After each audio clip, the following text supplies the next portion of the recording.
Hey guys, we got a little Minnesota Twins franchise action coming your way today.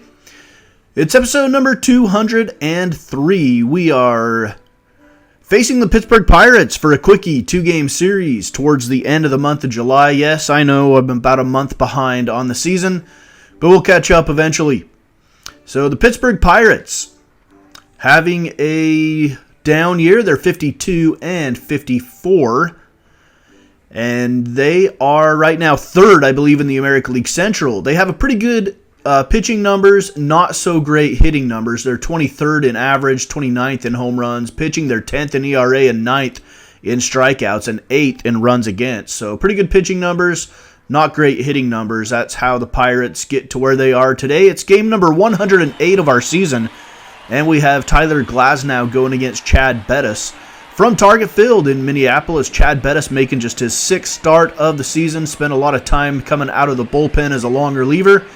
But with some of the trades and stuff that we have made, he has been moved into the starting rotation. Tyler Glasnow will face him, making start number 23 on the year. He's got a 3.47 ERA, 158 strikeouts, 75 walks.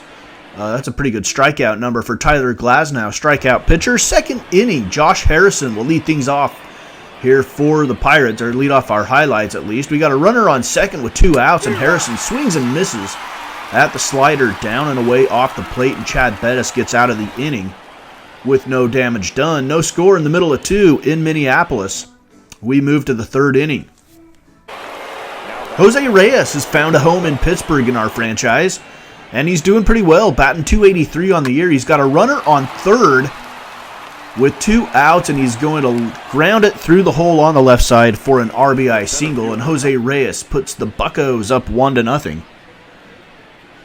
In the middle of the 3rd, Byron Buxton now in the bottom of the 3rd inning. He's batting .216 with 5 home runs, 24 RBIs, 2 outs and nobody on, and Buxton's going to swing under a high fastball. He chases that one, and Tyler Glasnow gets the strikeout. The end of 3, it's 1-0 Pittsburgh, leading here at Target Field.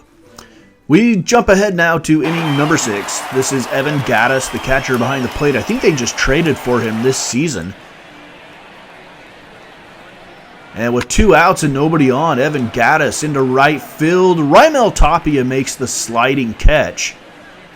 Well, the off-balance catch, and then he slides. Middle of the 6th, it's 1-0 Pittsburgh with the lead here in Minneapolis.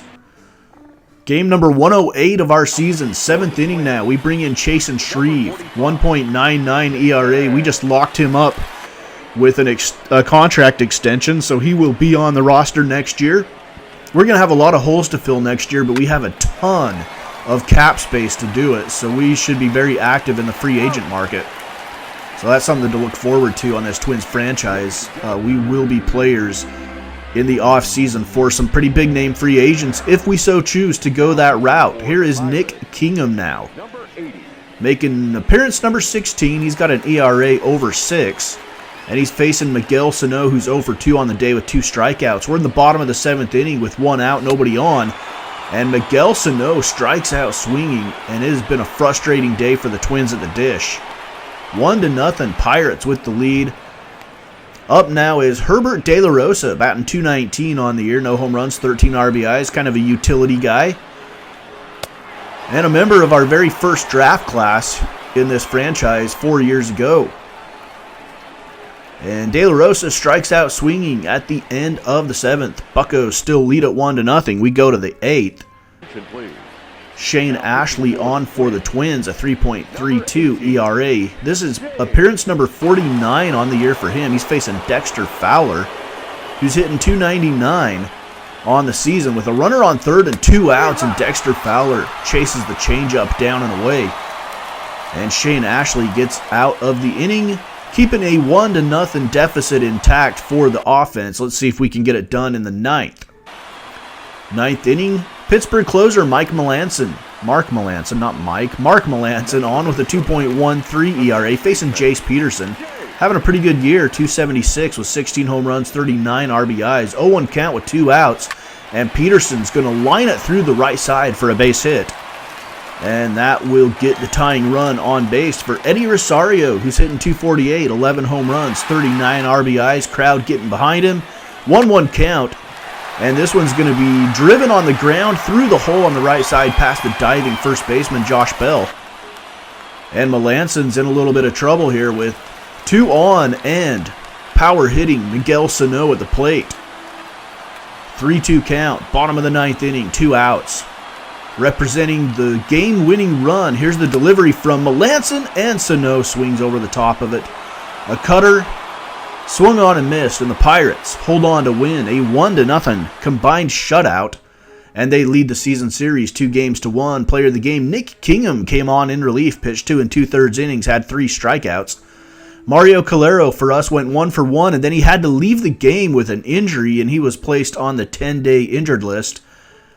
Justin Bohr went 0 for 2 with the walk, Tapia 0 for 2, Cervelli 1 for 3 with a strikeout, and that is alludes to the frustration that the Twins had at the plate in this game. So a 1-0 loss in the first game of this quickie 2-game series. Second game is Anibal Sanchez versus Kyle Gibson in game number 109, a day game, getaway day for the Pirates. They're going to leave. The Twins will have a day off tomorrow, and then they will face the Texas Rangers to close out the month of July. Kyle Gibson making start number 22.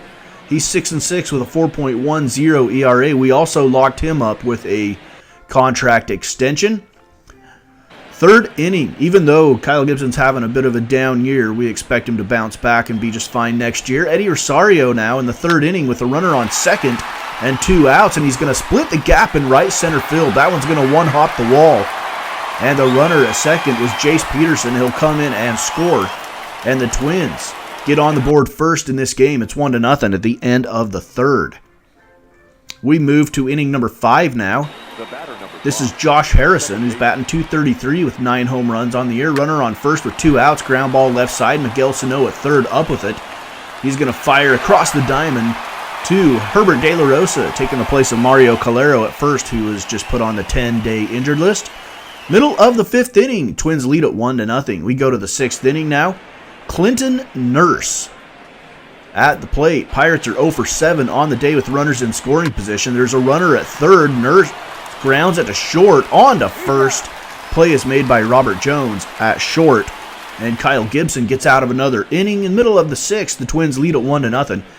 We put Calero on the IL, and we called up left fielder Mark Kirby, who we just acquired in that Will Myers trade from the Texas Rangers. Here's Miguel Sano now, and Miguel Sano takes one deep off of Anibal Sanchez, and that one is into the middle deck up there. And Miguel Sano doubles the Twins' lead with a 2-0 solo home run.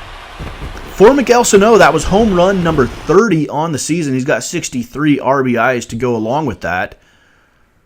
And that was a Sano doubter for sure. 7th inning. Still 2-0. Here is Jung Ho Kong. That does not look like Jung Ho Kong. 2nd inning. And Jung Ho Kong drives it deep to center field. On his horse is Buxton, and it's going to get over his head and bounce off the wall and roll for days. One runner's going to come in to score. Kong is headed to third, and he'll be in with a RBI triple that cuts the lead in half. We bring in Stan Good now. He's been lights out this season. 10 games, has not given up an earned run. He's facing Evan Gattis, a right-handed hitter who's not great against lefties, but he leaves this one out over the plate, and Evan Gattis is going to dump it into shallow center field and drive in the tying run. Still with nobody out in the 7th inning. And we opt to go to Trevor May out of the bullpen, a long reliever. He will face Josh Harrison here. He's hitting .233, has some pop in his bat, though, with the runner on first. First pitch of the at-bat, and Josh Harrison drives it deep to left field. Guys, that was an absolute towering bomb. Went 453 feet. 454 feet. Give it the credit it deserves. 454 feet. I don't know if there's been a longer home run hit this season at Target Field in this franchise. That gives the Buccos a 4-2 lead and gives Mark Melanson the chance to come in and try to earn save number 35. Jace Peterson will face him here with 2 outs and representing the winning run. Runners on first and second with 2 outs. First pitch fouled off. Second pitch taken high from Melanson. Third one down and away. It's 2-1 count to Jace Peterson. Swung on and missed. We got a 2-2 count now. Melanson with another cutter. He's just pounding cutters in on Jace Peterson's wrist. Peterson fouls off another one. 2-2 count. Another one fouled off. Nice battle going on here between Melanson and Peterson. And another foul ball. 2-2 count. And finally, Jace Peterson's going to sky one out to center. Another cutter.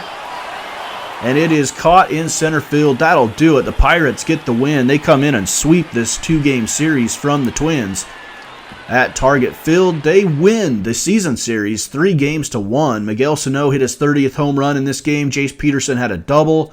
Eddie Rosario had a double and an RBI. Anibal Sanchez went 7 innings, giving up 5 hits, had 5 strikeouts, gave up 2 earned runs, and 3 walks. He's your player of the game. Jose Reyes had 2 doubles on the day.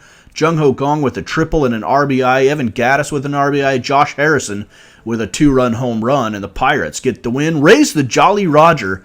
The Buccos are in the win column. Let's look at the American League standings. The Red Sox, Tigers, and Rangers are your division leaders.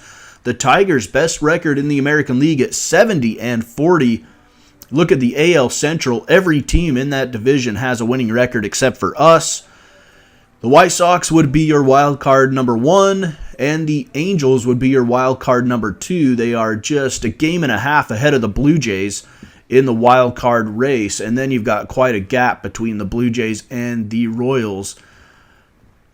In the National League, the division leaders are the Nationals, the Cubs, and the Giants. The Giants have the best record in baseball at 71-39, and they have been on fire since about the middle of June. And they lead the Dodgers by 6 games. The Dodgers would be your first wildcard team, and the Marlins, who have been hot lately, climbing back into the race, are tied with the Diamondbacks for that final wildcard spot in the National League. So next up, we got the Texas Rangers. We'll close out the month of July. We'll hit the trade deadline and then move on into the dog days of August here on Minnesota Twins Franchise on the Moldy Cheese Baseball.